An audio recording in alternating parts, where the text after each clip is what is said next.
I think everybody and their brother needs to have a revocable living trust. Why? Its primary purpose is to avoid probate. Guys, I've been through probate. It's no fun. I am still trying to get the probate completed on my mother's estate. That's been over a year in the making. I think we're seeing light at the end of the tunnel. But if mom had had a trust, there would have been no probate. Wills are probated, trusts are not. Now, the revocable living trust is just that. You can change it, you can cancel it, you can do whatever you want to during your lifetime.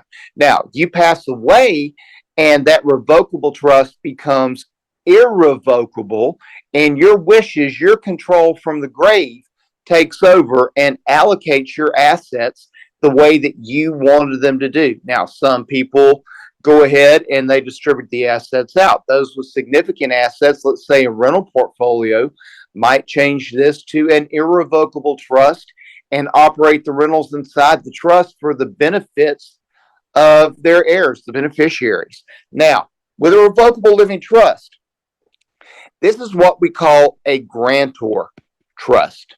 Now, the grantor is the person that creates the trust, and he is the one that grants the assets to the trust. So what we're doing is we retitle assets to be owned by the trust. Your primary residence, your rental properties, your corporate stock, all of these type of things. And what should you know, as a grantor trust, this trust has pass-through taxation. The IRS sees the revocable living trust as a disregarded entity. So everything flows through, and any income is recognized on the grantor's tax return. Now, when the grantor passes away, there is a step up in basis.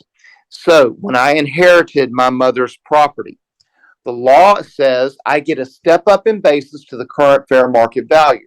Her condo she had bought, let's just say it was for 100 and now was worth 500. Instead of my basis being 100, it gets stepped up to 500 the day she passes. Okay? Those are the features of the revocable.